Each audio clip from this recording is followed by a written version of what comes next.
രചനാ സംഭാഷണം മൈഥിലി മിത്ര ഭാഗം 76. അവൾ ഒപ്പിട്ട് തരാതെ ഒന്നും നടക്കില്ല റഹ്മാനെ.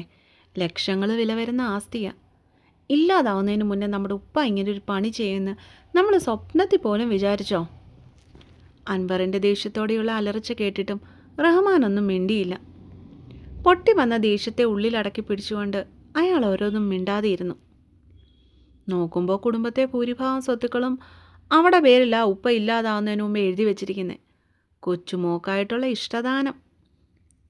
അൻവറിൻ്റെ പലരോഗത്തിരിക്കുന്ന അയാളുടെ അച്ഛനോട് അമർഷം തോന്നി. പെണ്ണിനൊരു ഒപ്പിട്ട് തരാൻ പറഞ്ഞപ്പോൾ അവിടെ ഒരു അഹങ്കാരം. ഇല്ലാതായാലും അവളുടെ ഉപ്പയുടെ സ്വത്തുക്കളൊന്നും തിരിച്ചു തരത്തില്ലെന്ന്. ഇവക്കൊക്കെ ഇത്ര അഹങ്കാരമോ? അത് മാത്രമോ പോലീസുകാരൻ പി ജിയിലേക്ക് വിളിച്ചു കയറ്റിയിരിക്കുന്നു. കലിയടങ്ങാത്ത അൻവർ വീണ്ടും എന്തൊക്കെയോ പുലമ്പിക്കൊണ്ടിരുന്നു. അൻവർക്ക. കുറേ നേരം കഴിഞ്ഞതും റഹ്മാൻ തൻ്റെ ഏട്ടനെ നോക്കി വിളിച്ചു. എന്താടാ? അയാൾ തൻ്റെ അനിയനെ കേൾക്കാനായി കാതുകൂർപ്പിച്ചു. അറിയാം റഹ്മാൻ ഇക്കാര്യത്തിൽ എന്തെങ്കിലുമൊക്കെ ചെയ്യുമെന്ന്. അവന് മാത്രമേ ചെയ്യുവാൻ കഴിയുള്ളൂ എന്നും. ഇനി ആ പെണ്ണിനെ ഒന്നും പറയണ്ട ഇക്ക. റഹ്മാൻ്റെ കണ്ണുകളിൽ കൗശലം. പിന്നെ അവൾ അനുഭവിച്ചോട്ടെ എന്നോ? കാര്യം അവൾ നമ്മുടെ അനിയൻ്റെ മോളാണേലും എല്ലാം അവൾ അനുഭവിക്കട്ടെ എന്നും പറഞ്ഞ് വാ മൂടിയിരിക്കാൻ എന്നെ കിട്ടില്ല. അൻവറിൻ്റെ നിസ്കാരത്തഴമ്പുള്ള നെറ്റിയിൽ ചുളിവുകൾ വീണു. അതിനിക്കയോട് ആര് പറഞ്ഞു അവളെല്ലാം അനുഭവിക്കാൻ വിടാനെന്ന്? റഹ്മാൻ പൊട്ടിച്ചിരിച്ചു. അയാളുടെ മുഖം അപ്പോൾ പേടിപ്പെടുത്തുന്നതായിരുന്നു. പിന്നെ പിന്നെ ഞാൻ എന്ത് ചെയ്യണം? അവർ തൻ്റെ അനിയൻ്റെ മുഖത്തേക്ക് നോക്കി ഒരു ഉപായത്തിനായി. ഇല്ലാതാക്കി കളയണം ആ മോളെ. പിന്നെ സ്വത്തും ചോദിച്ച് ആരും ഈ വീടിൻ്റെ പടി കയറത്തില്ലല്ലോ. അനിയൻ്റെ വാക്കുകൾക്ക് കാതോർത്തിരുന്നവൻ്റെ കണ്ണുകളിൽ ഒരു സന്തോഷം തെളിഞ്ഞപ്പോൾ സഹർ. കോ ഡ്രൈവിംഗ് സീറ്റിലിരുന്നവൻ പിന്നിലിരിക്കുന്നവളെ തല ചെരിച്ചു നോക്കി. സർ. വിതുമ്പിക്കൊണ്ടിരുന്നവൾ മുഖം തുടച്ചുകൊണ്ട് കണ്ണുകൾ ഉയർത്തി. കഴിഞ്ഞതൊക്കെ കഴിഞ്ഞു. ഇനി അതോർത്ത് വെറുതെ ടെൻഷൻ അടിച്ചിട്ടോ സങ്കടപ്പെട്ടിട്ടോ ഒന്നും ഒരു കാര്യവുമില്ല. ഒരു തരത്തിൽ പറഞ്ഞാൽ അവരുടെ പേരിൽ കേസ് ഫയൽ ചെയ്യാതിരുന്നത് കാര്യമായി. എന്തൊക്കെയോ ചിന്തിച്ചുറപ്പിച്ചവൻ അവളോട് കാര്യമായി തന്നെ പറഞ്ഞു. കണ്ണൻ പറഞ്ഞതിൻ്റെ പൊരുൾ മനസ്സിലായില്ലെങ്കിലും അവൻ എന്തൊക്കെയോ മനസ്സിൽ കണ്ടിട്ടുണ്ടെന്ന് എല്ലാം കേട്ടുകൊണ്ടിരുന്ന ചുമ്മു ഇതിനോടകം തന്നെ മനസ്സിലാക്കിയിരുന്നു. ആ ഡോക്യുമെൻറ്റ്സ് എല്ലാം നിൻ്റെ കയ്യിലിപ്പോൾ ഉണ്ടോ സഹർ? വേദയ്ക്ക് അറിയേണ്ടത് അതായിരുന്നു. ഉണ്ട്. ഞാനിവിടെ ഉണ്ടെന്ന് അറിഞ്ഞിട്ടാവാം ഉപ്പുപ്പയുടെ വക്കീൽ എന്നെ വന്ന് കണ്ടിരുന്നു. ഉപ്പുപ്പ 2-3 ദിവസങ്ങൾക്ക് മുമ്പ് മരിച്ചുപോയെന്ന കാര്യം ഞാൻ അപ്പോഴാണ് അറിയുന്നത്. എൻ്റെ ഉപ്പയുടെ ഏട്ടന്മാരെല്ലാം അഴുക്കരാ വേദ. എൻ്റെ ഉപ്പ മരിച്ചു പോയി കഴിഞ്ഞപ്പോൾ എൻ്റെ ഉമ്മയെ അവരാ വീട്ടിൽ നിന്ന് ഇറക്കി വിട്ടു. എൻ്റെ ഉമ്മ ഒരു പഞ്ചപാവ ആയതുകൊണ്ട് എന്നെയും കൊണ്ടാ വീട്ടിൽ നിന്ന് ഇറങ്ങി. ശരിക്കും പറഞ്ഞ് എനിക്കും കൂടി അവകാശപ്പെട്ട സ്വത്തുക്കളാണ് അതൊക്കെ. ഏങ്ങലടിച്ചുകൊണ്ട് എങ്ങനെയൊക്കെയോ അവൾ പറഞ്ഞു നിർത്തി. പിന്നീട് ചുമ്മുവും കണ്ണനും അവളോടൊന്നും സംസാരിക്കുവാനായി തുനിഞ്ഞില്ല. വെറുതെ ഓരോന്നും ചോദിച്ച് അവളെ ഇനിയും സങ്കടപ്പെടുത്തേണ്ടെന്ന് അവർ വിചാരിച്ചിട്ടുണ്ടാവും. കുഞ്ഞെ, ഇനി നീ എങ്ങോട്ടാ പോകണ്ടേ? 4 റോഡുകൾ സന്ധിക്കുന്ന ടൗണിൻ്റെ മധ്യഭാഗത്തെ സിഗ്നലിൽ വണ്ടി ചെന്ന് നിന്നതും ഡ്രൈവർ അച്യുതൻ കോ ഡ്രൈവിംഗ് സീറ്റിലിരിക്കുന്ന മാധവിനോട് ചോദിച്ചു. മേലേടത്തേക്ക് തന്നെ അച്യുതേട്ടാ.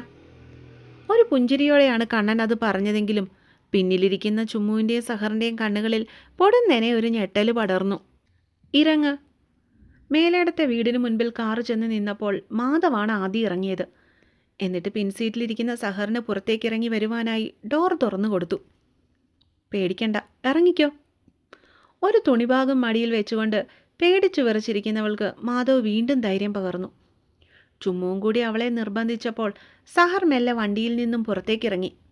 എന്നിട്ട് മേലിടത്തെ വീടിനെ ആകമാനം കണ്ണുകളാൽ ഒന്ന് ഒഴിഞ്ഞു നോക്കി പേടിയോടെ. അപ്പോഴേക്കും അവർക്ക് പിന്നിലായി വന്ന പങ്കുവും അങ്ങോട്ടേക്ക് എത്തിക്കഴിഞ്ഞിരുന്നു. വണ്ടി മുറ്റത്ത് തന്നെ പാർക്ക് ചെയ്തിട്ട് ചെക്കൻ ധൃതിയിൽ പേടിയോടെയാണ് അവർക്കരികിലേക്ക് പാഞ്ഞു എന്നത്. കണ്ണേട്ടാ, അച്ചമ്മ. ഉമ്മറപ്പടികൾ കയറുവാനായി തുടങ്ങിയ മാധവിനോട് അവൻ പരിഭ്രമത്തോടെ ചോദിച്ചു. നീ വാടാ. ചെക്കൻ്റെ കൈയും പിടിച്ച് പടികൾ കയറുമ്പോൾ പിന്നിലാൽ വരുന്ന ചുമ്മുവിനെയും സഹറിനെയും ഒന്ന് തിരിഞ്ഞു നോക്കുവാനും അവൻ മറന്നില്ല. ഇനിയും അകത്തേക്ക് കയറുവാനായി മടിച്ചു നിന്ന പെണ്ണിനെ ചുമ്മുവും കണ്ണനും കൂടിയാണ് ഹാളിലേക്ക് പിടിച്ചു കയറ്റിയത്. നീ പോയി എല്ലാവരെയും വിളിച്ചുകൊണ്ട് വാ. ഹാളിൻ്റെ നടുവിലായി ചെന്ന് നിന്നവൻ ചുമ്മുവിനോടായി ആവശ്യപ്പെട്ടു. അവൾ സമ്മതത്തോടെ തലയാട്ടിക്കൊണ്ട് അകത്തേക്ക് നടന്നു. കുറച്ച് നിമിഷങ്ങൾ കഴിഞ്ഞതും അവൾ തിരിച്ചു വന്നത് നാരായണിയമ്മയും മായയും സാവിത്രിയും കൂട്ടിയാണ്. നീ എന്താ ഇവിടെ? ഹാളിലേക്ക് വന്ന നാരായണിയമ്മ അവിടെ നിൽക്കുന്ന സഹറിനെ കണ്ടത് ഉച്ചത്തിൽ അലറി. അച്ചമ്മ അവളെ വഴക്കു പറയണ്ട, ഞാനാണ് അവളെ ഇങ്ങോട്ടേക്ക് കൂട്ടിക്കൊണ്ടു വന്നത്. കണ്ണൻ പൊടുന്നനെ ഇടയിൽ കയറി പറഞ്ഞു.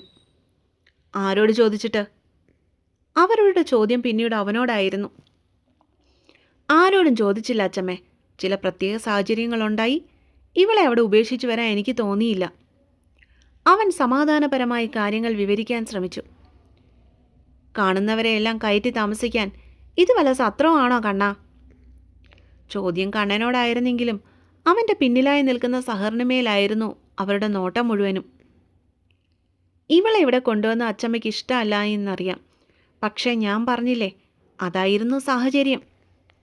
അവൻ വീണ്ടും പറഞ്ഞു. എനിക്കതൊന്നും അറിയേണ്ട കാര്യമില്ല കണ്ണ. ഈ പെണ്ണിൻ്റെ സാഹചര്യങ്ങൾ എന്തായാലും അതൊന്നും മേലേടത്ത് വീടിനെ ബാധിക്കുന്ന കാര്യമല്ല. അതുകൊണ്ട് എവിടെ നിന്നാണ് ഇവളെ കൊണ്ടുവന്നത് അവിടെ തന്നെ കൊണ്ടുവിട്ടിട്ട് നീ ഇങ്ങോട്ട് വന്നാൽ മതി. അവർ സെറ്റിയിലേക്കായി ഇരുന്നു കൊണ്ട് അവനോട് ദേഷ്യപ്പെട്ടു. സോറി അച്ചമ്മേ, ഇവളുടെ സ്ഥാനത്ത് മറ്റേത് പെൺകുട്ടിയാണെങ്കിലും ഞാൻ ഇങ്ങോട്ടേക്ക് കൊണ്ടുവരില്ലായിരുന്നു. പക്ഷേ ഇവളെൻ്റെ അനിയനെ സ്നേഹിക്കുന്ന പെണ്ണാണ്. അതായത് എൻ്റെ അനിയത്തിക്ക് തുല്യം. അവൾക്കൊരു പ്രശ്നം ഉണ്ടാകുമ്പോൾ വഴിയും നടത്തള്ളുവാൻ എനിക്ക് കഴിഞ്ഞില്ല. ഇനി ഒരിക്കലും കഴിയത്തുമില്ല. അച്ചമ്മയുടെ എതിരായി കിടന്ന സോഫയിലേക്ക് അവനും ചെന്ന് ഇരിപ്പുറപ്പിച്ചു. കണ്ണാ, നീ ഒരുപാട് സംസാരിക്കുന്നു. നാരായണിയമ്മ അവന് നേരെ വിരൽ ചൂണ്ടി. ഞാൻ ഒരുപാടൊന്നും സംസാരിക്കുന്നില്ല അച്ചമ്മേ, കാര്യങ്ങൾ പറയുന്നു എന്ന് മാത്രം. ചെക്കൻ്റെ മുഖത്തും ഗൗരവം നിറഞ്ഞു. സാർ, വേണ്ട സാർ, ഞാൻ കാരണം നിങ്ങൾ തമ്മിലൊരു വഴക്കും വേണ്ട. ഞാൻ എങ്ങോട്ടെങ്കിലും ഇറങ്ങിപ്പോയിക്കോളാം. അവർ തമ്മിലുള്ള സംസാരത്തിൻ്റെ ദിശ മാറുന്നു എന്ന് മനസ്സിലായതും സഹർ ചെന്നിടയിൽ കയറി. നീ ഇതിനിടയിൽ കയറേണ്ട സഹർ. കണ്ണൻ അവളെ ശാസിച്ചു. അതും കൂടി ആയപ്പോഴേക്കും പെണ്ണ് വിതുമ്പിക്കൊണ്ട് ഏങ്ങലടിച്ചു പോയിരുന്നു. സാവിത്രിയും മായയും ഇതിനിടയിൽ എന്ത് സംസാരിക്കണമെന്നറിയാതെ ഒരു വശത്തായി ഒതുങ്ങി മാറി നിന്നതേയുള്ളൂ. സഹറിൻ്റെ സങ്കടം കണ്ടപ്പോൾ അവളെ ഒന്ന് ചേർത്ത് പിടിക്കണമെന്ന് അവർക്കിരുവർക്കും ആഗ്രഹമുണ്ടായിരുന്നുവെങ്കിലും നാരായണിയമ്മയെ പേടിച്ചവർ നിശബ്ദരായി നിന്നു. അച്ചമ്മേ, സ്വയം നിയന്ത്രിച്ചുകൊണ്ട് മാധവ് ഒരു വട്ടം കൂടി അവരെ പറഞ്ഞു മനസ്സിലാക്കുവാനായി ശ്രമിച്ചു. ഇക്കാര്യത്തിൽ ഇനിയൊന്നും എനിക്ക് കേൾക്കണ്ട കണ്ണ. അവരുടെ മുഖം മുറുകി. സഹറിന് മേലേൽക്കുന്ന അവരുടെ നോട്ടം അഗ്നിയെപ്പോലും ദഹിപ്പിക്കുന്ന രീതിയിലുള്ളതായിരുന്നു. ആ കുട്ടിയെക്കുറിച്ച് അച്ചമ്മയ്ക്ക് ഞാൻ പറഞ്ഞു തന്നെ അറിയാമല്ലോ. അവൾ അനാഥയാണ്. സ്വന്തം എന്ന് പറയാൻ ആരുമില്ലാത്തവൾ. അവൾ ഇപ്പോൾ താമസിക്കുന്ന PGയിൽ ചില പ്രശ്നങ്ങളുണ്ടായി. പുറത്തുള്ള ഹോസ്റ്റലിൽ സേഫ് അല്ലാത്തതുകൊണ്ട് സഹറിനെ ഞാൻ ഇങ്ങോട്ടേക്ക് കൂട്ടിക്കൊണ്ടു വന്നത്. മാധവ് എത്രയൊക്കെ പറഞ്ഞിട്ടും നാരായണിയമ്മ അമ്പിനും വില്ലിനും അടുക്കുന്നുണ്ടായിരുന്നില്ല. ഇതൊക്കെ കണ്ടിട്ട് ചുമ്മുവിന് ദേഷ്യം വരുന്നുണ്ടായിരുന്നെങ്കിലും അവൾ നിശബ്ദം പാലിച്ചതേയുള്ളൂ. കാരണം കണ്ണൻ സംസാരിച്ച് ഇതിൽ എന്തെങ്കിലും തീരുമാനം ഉണ്ടാക്കുക എന്നൊരു ഉറപ്പ് അവൾക്കുണ്ടായിരുന്നു. നീ ഇനി എന്നോടൊന്നും പറയണ്ട, എനിക്കൊന്നും കേൾക്കേ വേണ്ട. ഈ വീട്ടിൽ ഇവളുണ്ടാവരുത്. അവർ വാശി പിടിച്ചു. ഇതെല്ലാം കേട്ടുകൊണ്ട് നിന്ന പങ്കുവിന് മൊത്തത്തിൽ ഭ്രാന്ത് പിടിക്കുന്നുണ്ടായിരുന്നു. ഒരു വശത്ത് സഹറിൻ്റെ സങ്കടങ്ങൾ കണ്ടുകൊണ്ടുള്ള വിഷമം, മറുവശത്ത് വാശി പിടിച്ചു നിൽക്കുന്ന അച്ചമ്മ. താൻ പിടിച്ച മുയലിന് 3 കൊമ്പ് എന്ന വണ്ണമാണ് ഇപ്പം അച്ചമ്മയുടെ നിൽപ്പ് തന്നെ. കണ്ണേട്ടൻ പറയുന്നത് കേൾക്കാനുള്ള സാവകാശം പോലും ആൾ കാട്ടുന്നില്ല. അച്ചമ്മേ, ഇനിയും മിണ്ടാതിരുന്നാൽ സഹർ ഈ വീട്ടിൽ നിന്ന് ഇറങ്ങിപ്പോകും എന്നൊരു ഭയം ഉള്ളിൽ പുകയുവാനായി തുടങ്ങിയതും അവൻ നേരെ നാരായണിയമ്മയുടെ അരികിലേക്ക് നടന്നു. എന്നിട്ടുമല്ലേ അവരുടെ കാൽക്കീഴിൽ ചമറം പടഞ്ഞിരുന്നു. ഇവൻ ഇതെന്താ ചെയ്യുന്നത് എന്നൊരാലോചനയിൽ ചുമ്മാ അവനെ പിന്നെ സാഗൂതം നോക്കി നിന്നു. പങ്കു, കണ്ണനോട് പറഞ്ഞത് മാത്രമേ എനിക്ക് നിന്നോടും പറയാനുള്ളൂ. ഈ കൊച്ചിനെ ഈ വീട്ടിൽ നിർത്താൻ പറ്റുകയില്ല. അതിനൊട്ട് ഞാൻ സമ്മതിക്കുകയില്ല. അവർ പതിവ് പല്ലവി പാടിത്തുടങ്ങി. എനിക്കറിയാം അച്ചമ്മയ്ക്ക് അവളെ ഇഷ്ടമല്ലെന്ന്. അതെന്തുകൊണ്ടാണെന്നും എനിക്കറിയാം. അവളൊരു കൊച്ചായതുകൊണ്ടല്ലേ അച്ചമ്മേ. അവൻ അവരുടെ കാലിൽ മെല്ലെ പിടിച്ചു. അന്ന് ചുമ്മുവിൻ്റെ പിറന്നാളിന് ഇവള് വന്നപ്പോൾ അച്ചമ്മ അവൾക്ക് എരികിലിരുത്തി വാരിക്കൊടുത്തില്ലേ? ഉപ്പായി ഉമ്മായി ഇല്ലെന്ന് പറഞ്ഞു കരഞ്ഞപ്പോൾ ഇവിടെയുള്ളവരെല്ലാം നിന്റെ ആൾക്കാരാണെന്ന് പറഞ്ഞ് ആശ്വസിപ്പിച്ചില്ലേ? സങ്കടം തോന്നുമ്പോഴല്ലേ ഇങ്ങോട്ട് വരുവാൻ പറഞ്ഞ് സമാധാനിപ്പിച്ചില്ലേ? അപ്പോഴൊക്കെ അച്ചമ്മയ്ക്ക് അവളെ ഇഷ്ടമായിരുന്നു. അന്നും ഇവൾ അന്യമതത്തിൽ തന്നെ ആയിരുന്നില്ലേ അച്ചമ്മേ? പിന്നെ ഇപ്പം എന്തു പറ്റി? ഇന്ന് ഇവളോടില്ലാത്ത എന്ത് അയിത്തമാണ് സഹറിന് ഇപ്പോഴുള്ളത്? അതോ അന്ന് അച്ചമ്മ ഇവളോട് പറഞ്ഞൊക്കെ കള്ളമായിരുന്നോ? ഇതിലേതാണ് ഞാൻ വിശ്വസിക്കേണ്ടത്? അവരുടെ കൈകൾ രണ്ടും കവർന്നുകൊണ്ട് ആ മുഖത്തേക്ക് ഉറ്റുനോക്കിയവൻ്റെ കണ്ണുകൾ മെല്ലെ നിറയാൻ തുടങ്ങിയിരുന്നു.